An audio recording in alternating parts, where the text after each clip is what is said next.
Muito boa tarde para você, caro ouvinte. Seja muito bem-vindo ao programa Encontro com as Paróquias, um espaço de comunhão, partilha e evangelização. Hoje, com muita alegria, recebemos um convidado especial, Padre Carlos Augusto Azevedo da Silva, sacerdote ordenado em 24 de junho de 2007, que atualmente é vigário paroquial na paróquia São José, na Lagoa, e além de exercer importantes missões na Arquidiocese do Rio de Janeiro, como vigário judicial adjunto do Tribunal Interdiocesano e de Apelação, e também como secretário-geral do Instituto Superior de Direito Canônico. Vamos conhecer um pouco mais da sua história, sua vocação e os trabalhos pastorais que desenvolve junto ao povo de Deus. Padre Carlos, seja muito bem-vindo ao nosso programa. Obrigado, Padre Brito. Meu abraço a todos que estão aí ligadinhos na Rádio Catedral FM, aqui no Encontro com as Paróquias.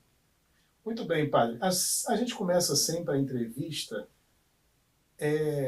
com a vocação do sacerdote. Como é que surgiu aí em seu coração o desejo de se tornar um sacerdote? Tudo bem, a gente tem que voltar lá para 1900 e lá vai fumaça, ficando velho, né? Lá em 1999, então a gente tinha acabado de completar 17 anos, sou natural, sou cria ali de Del Castilho, Paróquia Nossa Senhora do Rosário, Del Castilho, nosso pároco por 42 anos. Padre João de Deus. Monsenhor João de Deus Góes, né? Góes. Brito. Então você é filho dele, né? Sou filho dele, foi o padre que me batizou, né, meu padrinho de crisma, padrinho de ordenação. Nosso velhinho muito querido. O meu exemplo de sacerdote é um homem sensacional. E ali em 1999, né, era jovem, participava da paróquia e começou um processo de aproximação da paróquia, de envolvimento com as atividades. E a primeira inquietação era que eu sempre queria fazer algo mais. E, de repente, esse de querer fazer algo mais foi virando, antes de perguntar, a primeira pergunta que surgia era, por que não ser padre? Né? Tipo assim, se tudo der errado, tem uma possibilidade remota, seria ser padre. Até que aquela pergunta de por que não se tornou por que ser padre? E aí se tornou uma possibilidade. E aí eu um dia tomei coragem, dia de Nossa Senhora de Fátima, dia 13 de maio de 1999, porque eu não sabia como introduzir esse assunto com o Padre João. Cheguei na paróquia, a missa era 6h30 da tarde, cheguei lá às 4h, ele já estava lá. E aí eu falei assim, Padre João, poderia conversar com o senhor? Ele disse, sim, meu filho, estou aqui para quê? Sempre falava assim, Padre, eu estou aqui para quê? E aí, eu, muito sem saber como introduzir, eu só perguntei assim, como é o seminário? O Padre João entendeu tudo. E ali ele começou a guiar a conversa, foi falando tudo. E aí eu perguntei para ele assim, mas será que é a minha vocação? Ele falou assim, meu filho, isso só o tempo vai dizer, né? Se de fato pode ser um lampejo, como pode ser de fato você descobrindo a sua vocação. Mas se você não buscar, né, responder esse questionamento, você nunca vai saber. E aí eu perguntei, mas Padre João, por que eu? Ele falou, meu filho, eu não sei responder por que eu. Na minha paróquia tinha jovens mais inteligentes, mais santos, melhores, mas só eu fui padre.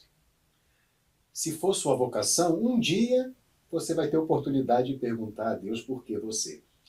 E ali ele dava aula no seminário, Sim. Era aluno dele, de latim, as aulas de latim, que era a aula de vida, e me levou então, na semana seguinte, para conhecer o seminário, o Rômulo de Caicó, padre Rômulo de Caicó, que é Rômulo Azevedo da Silva, a gente brincava que era meu irmão, Pois é. me levou para fazer um giro no seminário, comecei a participar do encontro vocacional, e aí entrei para o seminário no ano 2000.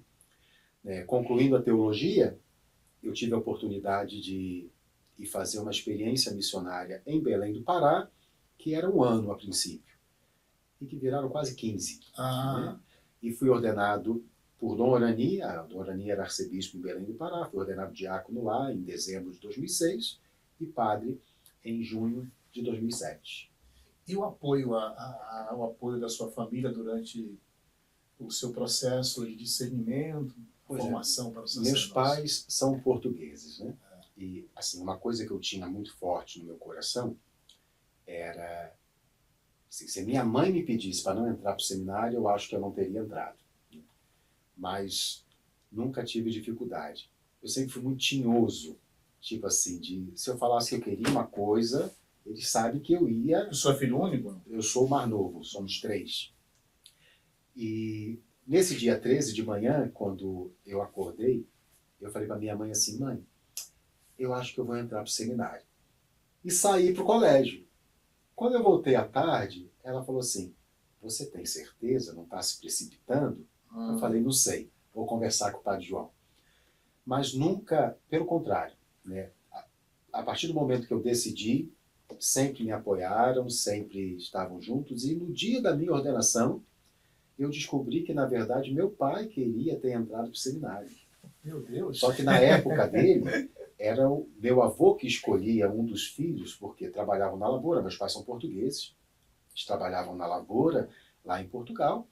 E o pai escolhia, meu avô escolhia e teria que escolher um dos filhos para entrar para o seminário. Escolheu meu tio Arnaldo, que era o mais velho. E meu pai, na época, ficou com raiva, porque era ele que queria entrar para o seminário e meu avô escolheu o outro. Porque aquele que era escolhido para entrar para o seminário já não ia mais para a lavoura, ia para a escola. E seu pai queria? Meu pai queria se livrar da lavoura e ir para a isso escola. Aí. Dá para perceber isso. Mas aí foi meu tio. Meu tio ficou 6 meses no seminário e saiu. E meu pai falava assim: se fosse eu.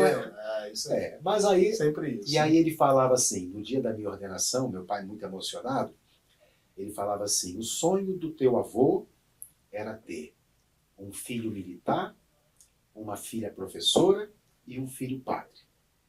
Ele não conseguiu fazer nenhum dos 3. Eu realizei o sonho do meu pai. Eu tenho um filho militar, uma filha professora e hoje tenho um filho padre. Né? Completo, Isso né? foi muito bonito, né? Saber que ali ele conseguia, de certa forma, realizar um sonho que ele sabia que era o sonho do meu avô. E o senhor também é cidadão, então, português? Cidadão português também, ora pois. Que bom, padre. Você chegou a visitar lá a sua família? Sim, a gente tem contato. Tem muitos parentes lá? Tem, agora a gente está... Patrícios? Os patrícios. Agora eles estão naquele processo que já estão indo para a pensão, já indo para a aposentadoria, estão voltando a morar em Portugal. Então, português se espalhou pelo mundo inteiro, né? Então, tem alguns que vieram para o Brasil, outros foram para a Suíça, França, Alemanha, e agora estão naquele processo de retorno. Inclusive, meus pais estão aí com um projeto de vender tudo aqui e ir embora para Portugal, para ficar ali no final da vida junto com os seus, né? Chegaram aqui em 69 e agora estão aí. Estão projetando. Quem sabe eles voltam para Portugal, né? Aí meus irmãos também devem seguir juntos, e aí eu vou ficar aqui. Ainda sobre a sua vocação, padre, o senhor se recorda de alguma dificuldade ou desafio que o senhor enfrentou durante a caminhada vocacional? Muitos, porque, como dizia Dom Assis, nosso reitor, como é que o senhor lidou com isso? Como é que foi? Como é que conseguiu? Dom Assis já dizia: meu filho, do céu só cai 3 coisas. Avião, chuva e bênção de Deus. O resto a gente tem que correr atrás. Porque aqui você tem que tirar suco de pedra. É assim mesmo. E eu acho que meu maior desafio era lidar comigo mesmo. Né? Eu acho que quando a gente consegue... Depois a gente vai amadurecendo. Eu entrei para o seminário com 17 anos. Então, hoje, revisitando a história, a gente percebe que erros que foram cometidos hoje, de repente, não seriam cometidos.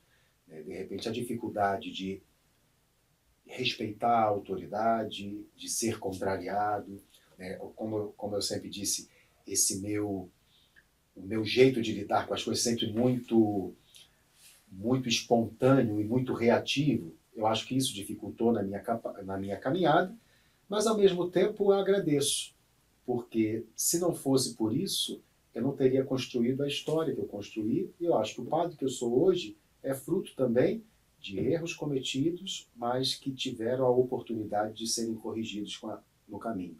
Eu acho que isso é bonito para a nossa história. Quando a gente não consegue se perceber falho, a gente tem dificuldade de perceber a possibilidade que o outro que errou tem de ter uma segunda chance.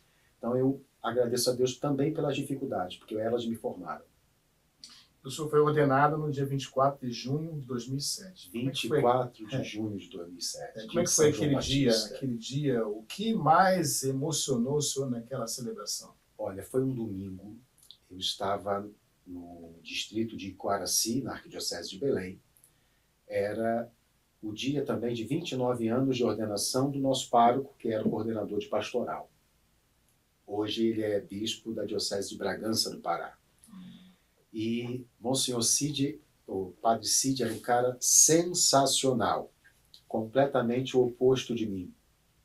Mas nós criamos, o tempo que eu fui para lá, fui morar com ele, a gente criou uma amizade, assim. Eu e ele éramos como água e óleo, completamente opostos. Mas, de certa forma, a gente tinha uma sintonia, um respeito e uma amizade verdadeira. E ele ficou muito feliz quando eu tive a oportunidade de escolher a data de ordenação. E eu lembrava que ele dizia, coitado, São João Batista é esquecido, o único aqui que foi ordenado, o dia de São João Batista foi eu. Quando o Dorani me deu a possibilidade das datas, que era ali naquele mês de junho, eu falei assim, São João Batista, era um domingo. Pensávamos que não iriam tantos padres, porque domingo... E nós tivemos ali, o clero de Belém naquela época tinha pouco mais de 50 padres, e nós tivemos 39 padres concelebrando a ordenação num domingo de manhã, 10 horas da manhã. Então foi uma... Assim, tivemos o padre Davi Laredo, que o padre Davi Laredo era um padre já idoso, que não participava de nada, mas ele fez questão de ir na ordenação. O padre João de Deus estava na ordenação. Então foi um momento assim, até pela participação do clero naquele dia, foi um momento muito bom. E todo o seminário também reunido, foi muito bom. Hoje o senhor é vigário paroquial na paróquia São José, na Lagoa. Estou chegando ali na Lagoa, São José, com o Padre Omar. Eu cheguei há 2 semanas lá, fui apresentado dia 12. Agora foi meu segundo domingo lá. Seus trabalhos, quais são os seus trabalhos? Eu agora, assim, estou ainda definindo, porque lá cada padre tem um horário de missa. Já é uma tradição antiga, desde o Cônego Lúcio. Então, estamos definindo aí o horário de missa. Parece que eu vou assumir o horário de meio-dia, que estava com o Dom Catelã. Dom Catelã vai fazer questão de fazer essa passagem de horário de missa, mas também, enquanto o Padre Omar está se recuperando, a gente também está ajudando com aquele horário dele, que é o de domingo, 5h30 da tarde, além das diversas celebrações durante a semana e as necessidades que vão aparecendo. Ali nós temos alguns vigários na paróquia São José, que é uma realidade bem peculiar. Eu sou um dos vigários que não moram no território da paróquia. Eu moro aqui em cima da rádio. Mora em cima da rádio? Moro aqui em cima da rádio. No 10º andar? No 10º andar, isso. Eu moro aqui no 10º andar, a proposta que o Dorani fez de ficar morando aqui por conta do trabalho no tribunal, do trabalho no instituto e também alguma assessoria mais próxima que precisa aqui. Então eu vou para aquelas necessidades pontuais da paróquia e não tenho ainda um grupo específico para acompanhar, mas de acordo que vão surgindo as demandas, a gente está ali à disposição para colaborar sempre. Tem os horários de lá, assim, das missas, você lembra? A gente, assim, tem missa todo dia, às 7 da manhã, às 19 horas. E aos sábados tem a missa às 4 da tarde, tem missa às 19 horas. Domingo tem missa às 7, às 8, às 7, às 9, às 10 e meio-dia. Depois tem missa às 5h30, às 19 e às 20 horas. Então tem uma rotina grande de missa e cada missa tem o seu celebrante. Então, geralmente, as pessoas dizem a missa do padre Rafael Siqueira, 10 horas da manhã. A missa do padre Rafael Martins, 7 horas da manhã. São quantos padres lá? Somos 8. 8 padres lá, com o Padre Omar, 9. São 9. E ainda tem os de fora. Tem o Padre Josafá, que não é vigário lá, mas todo domingo a missa das 19 horas é a missa do Padre Josafá, que celebra lá com a gente. O povo já está acostumado com cada missa, A missa do padre. Sim, a missa do padre. Ali vai, cada um, como diz, cada um tem a sua clientela. Existe alguma capela ou assim um lugar de culto naqueles padres lá Nós temos o paróquia? patronato, né? Tem o patronato ali do lado, que também os padres dão assistência. E não é capela da paróquia São José, mas é praticamente como uma extensão, o Santuário Cristo Redentor. Tem alguns padres que estão ali como auxiliares nas atividades do Santuário Cristo Redentor, mas quando temos necessidade na paróquia, quando tem necessidade no Cristo, a gente acaba também suprindo essas necessidades. Sabe que no Cristo tem aqueles casamentos 5 horas da manhã, Sim, né? sim. Então, 5 da manhã, né? 5 da manhã. É um horário muito bonito, que é o casamento termina com o nascer do sol. Que coisa bonita. Né? Então, as imagens ficam sensacionais e é muito interessante. Cheguei a fazer já 2 casamentos ainda antes de ir para Roma. É uma experiência realmente diferente, diferenciada ali do Cristo. E falando em Roma, né? Conta um pouco da sua experiência em Roma. Pois é, né? Eu vim de Belém em 2019 fazer um mestrado em Direito Canônico e no meio veio a pandemia. Eu estava já quase 15 anos em Belém e eu nunca tinha sentido a necessidade que eu senti durante a pandemia de estar próximo da minha família. Ali em 2021, no início de 2021, naquela segunda onda da pandemia, eu perdi num mês minha tia e no mês seguinte 2 primos, com diferença de 15 dias de um para outro. E naquela época eu não podia fazer velório, não podia estar presente no sepultamento, e era eu como padre que estava ali. Os 3 sepultamentos fui eu que fiz, sem família perto, sem ninguém perto, todo mundo longe, sem poder dar um abraço, né, o que às vezes era o pior, sem poder consolar. E ali eu senti a necessidade de estar próximo, de voltar. Conversei com o Dom Alberto, arcebispo de Belém, conversei com o Dom Arani, e aí fizemos, né, o processo de escardinação em Belém, encardinação aqui no Rio, voltei para o Rio de Janeiro. Concluí o mestrado, achei que ia estar tranquilo, passou a pandemia, fui convidado então para fazer um doutorado em Roma. Falei, meu Deus Qual do foi o céu. ano? Isso foi em 2022, março de 2022. Eu fui, né, participar de uma palestra, uma aula magna com o Dom Catelan, no Instituto de Direito Canônico. No final, o Monsenhor José Gomes falou assim, passa na minha sala, quero falar com você. Eu pensei assim, ele vai me convidar para ajudar alguma coisa aqui, né? E aí ele veio, olha, ganhamos uma bolsa em Direito Canônico, na Gregoriana, e aí eu indiquei seu nome para o cardeal. Eu não tinha nem como dizer não, porque eu tinha acabado de ser encardinado, não tinha ainda sequer uma nomeação para uma paróquia, eu não tinha nem como usar desculpa. Não, eu assumi agora a paróquia. Sua paróquia agora seria aí, Roma, né? Aí eu falei, olha, eu estou à disposição, com medo, mas vamos com medo mesmo. E aí eu estava naquela época no Maracanã, com o cônego Jorge André, e aí final de agosto eu fui para Roma, fiquei lá 3 anos, né, no Pontifício Colégio Pio Brasileiro. Você morou no Pio Brasileiro? Morei no Pio Brasileiro, estava ali quando comemoramos os 90 anos do Pio Brasileiro, que tem uma ligação muito grande com a arquidiocese. Podemos dizer que o Pio só existe porque Dom Sebastião Leme, arcebispo do Rio de Janeiro, assumiu a responsabilidade. Esse homem fez um trabalho fantástico. Sensacional. É um dos Toda grandes, a igreja, né? É um dos grandes nomes da Igreja do Brasil, que Cristo Redentor foi Dom Sebastião Leme, o primeiro Congresso Eucarístico Nacional, em 1922, Igreja Santa Teresinha do Menino Jesus. Santa Teresinha do Menino Jesus, do Túnel Novo. Olha aí. Tem o Santuário Eucarístico de Adoração Perpétua, a Igreja de Santana, Dom Sebastião Leme. Tinha acabado a Pontifícia Universidade Católica do Rio de Janeiro, Dom Sebastião Leme. É um homem sensacional, um homem sensacional. E nessas comemorações do jubileu não tem como esquecer dele. Fiquei ali no Pio Brasileiro estudando na Universidade Gregoriana. Foram 3 anos e agora já concluí a tese, só falta agora saber a data da defesa. Mas aí você vai defender agora. A defesa deve ser em novembro, mas ainda não temos data. Em setembro eles vão informar a data. Vamos voltar para a Lagoa? Vamos para a Lagoa. A gente saiu da Lagoa, volta para a Lagoa. A gente foi até Roma. Fomos a Roma. Pegar um avião. Isso. Vamos voltar para a Lagoa. Parou aqui no Santos Dumont. pega o aterro, lagoa. A gente sabe que a lagoa tem as suas particularidades, né? E como é que o senhor enxerga assim, os desafios pastorais naquela região, né? Pois é, para mim ali é uma novidade. Né? Eu sou do subúrbio carioca, embora não tenha mais o vicariato suburbano, né? Mas eu sou do vicariato suburbano. Então, a minha ligação com a Igreja do Rio de Janeiro, de conhecimento, de proximidade, é muito maior com a região do subúrbio. Como seminarista, trabalhei no Complexo do Alemão, trabalhei em São Brás, em Madureira, trabalhei em Vila Kennedy, né, com o Padre Lino.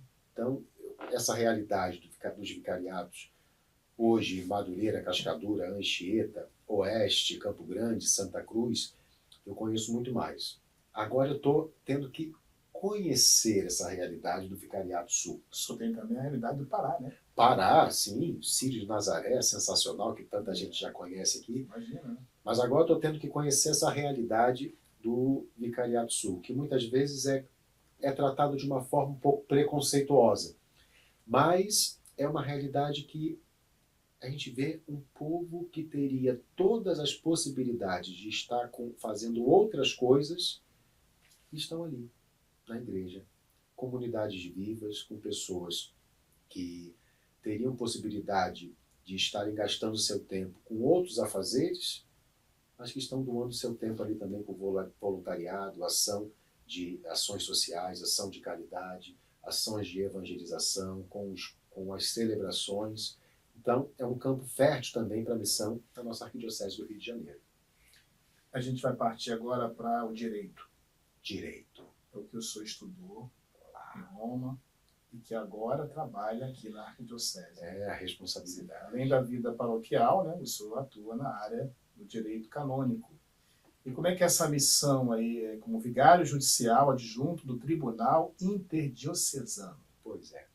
Nós somos, é uma equipe, o vigário judicial, o padre Jorge Lutz, e somos 2 vigários judiciais adjuntos, o padre Tiago Melino e eu, agora chegando. Nós nos reunimos, né, para dividir os trabalhos, e lá em Roma, durante o doutorado, eu fiz um curso de jurisprudência penal. É o 5º ano que tem esse curso de jurisprudência, são apenas 14 alunos por ano, e eu sou o 2º brasileiro que participa desse curso. E então aqui no tribunal eu auxilio nos processos matrimoniais, que é a maior parte das demandas do Tribunal Eclesiástico são os processos de nulidade matrimonial. Que muitos falam assim, como é que eu faço para anular meu casamento? Não, se você casou, você não consegue anular. O que a gente consegue perceber é se o seu casamento, quando foi celebrado, ele foi nulo. Então a gente vai investigar sobre a nulidade do matrimônio. Então esse é o processo de nulidade, de investigação da nulidade matrimonial. É a maior parte, né, do trabalho do tribunal. Mas além disso a gente tem também as questões penais, que infelizmente, onde tem ser humano, pode haver erros, delitos, que a igreja também tem esse campo no direito canônico. Então eu fiquei responsável por parte dos processos matrimoniais e por gerir essa questão dos processos penais. Desde quando chega uma denúncia, verificar se aquela denúncia é factível, se ela é verossímil, ver a questão da investigação prévia, verificar se deve se levar adiante, se tem os fatos, os fundamentos necessários para que se leve adiante, se vai ser um processo administrativo, um processo judicial, e então fazer toda a questão do julgamento.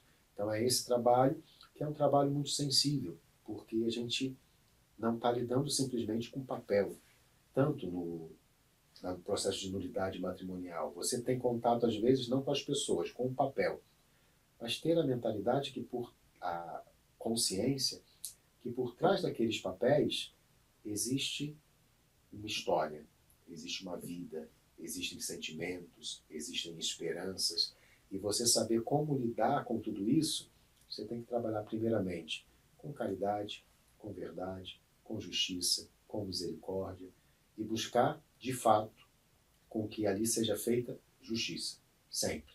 Quando você trabalha com alguns elementos, tendo sempre, sem esquecer, que não é um papel que está na sua frente, mas é uma história, tem uma pessoa, aí você consegue lidar com seriedade. E assim, é uma grande responsabilidade, né? Você tem pessoas contigo. Sim, Né? sim. E também, o Papa Francisco sempre recordava isso, existe uma pastoral judiciária. Então, a gente tem contato com pessoas aqui no Tribunal Eclesiástico que muitas vezes estão afastadas da igreja há muito tempo. Eu tive uma experiência dessa antes de ir para Roma, que era uma testemunha no processo de nulidade e ela não suportava padre. Ela não gostava de padre. E numa audiência aqui, conversando, tudo, no final ela começou a chorar. Né? Ela chorar. E aí ela falou assim, padre, o senhor conseguiu me fazer gostar de padre. O senhor mudou uma ideia que eu tinha. É a forma de ter acolhido. Porque ela não gostava de padre, mas ela nunca conversou com um padre. Como você acolheu. Né? E o modo ali, como foi tratado, ela disse que eu fiz ela mudar a imagem que ela tinha de padre. Ela perguntou onde é que eu estava no Maracanã. Ela apareceu no Maracanã pelo menos umas 3 missas. Ela foi participar lá. Né? Então isso é interessante. Ali também é uma porta de entrada para uma proximidade da igreja com tantas realidades. Eu sempre vejo isso, padre, como se fosse assim. Naquele momento o senhor foi o Carlos. Sim. Eu sou o padre, mas aqui eu sou o Carlos. Sim. A pessoa do Carlos conversando com uma outra pessoa. Sim. Isso é muito bonito, né? Para a gente trazer isso, né? Assumir aquilo, a nossa identidade, aqui, o nome. Não é o que São Paulo fala, devemos evangelizar todos os momentos, né? Oportunos e inoportunos. Então também ali, no exercício de uma missão judiciária, você não pode deixar de ser também o rosto de Cristo. O Cristo que acolhe, o Cristo que abraça, o Cristo que resgata, o Cristo que vai ao encontro. Né? A gente abre o Evangelho, quantos encontros tem de Jesus com tantos personagens. Jesus era um homem do encontro. Acho que nós, como sacerdotes, devemos também propiciar esse encontro sempre. É sempre. Deus nos encontra e nós temos que ir ao encontro de Deus. Né? Sempre. Todo dia. Meu irmão, a gente está encerrando esse programa. Um programa... Então, deveríamos conversar muito mais. Poderíamos conversar bastante aqui, mas o papo foi muito bom. Então, o programa está chegando ao fim, mas antes eu gostaria que o senhor deixasse uma mensagem de esperança. Esperança sempre. Estamos vivendo o jubileu da esperança. Somos chamados a ser missionários e peregrinos da esperança. Que jamais falte a esperança na nossa vida. A gente pode olhar o mundo, tantas coisas que nos chateiam, nos deixam tristes, mas Cristo é a nossa esperança. Que a gente possa todo dia pedir ao Senhor, Senhor, alimenta em mim a esperança de fazer um mundo melhor. E que assim nós sejamos nesse mundo sinais concretos da esperança de um mundo novo, de um mundo mais fraterno, de um mundo mais justo. Muito obrigado, padre. Obrigado porque o senhor é o homem da esperança. O sacerdote tem que ser o homem da esperança. Amém. Eu que agradeço, padre Brito, e agradeço você, ouvinte da Rádio Catedral FM. Tá bom. Então, caro ouvinte, a gente fica por aqui. Até o próximo programa, se Deus quiser.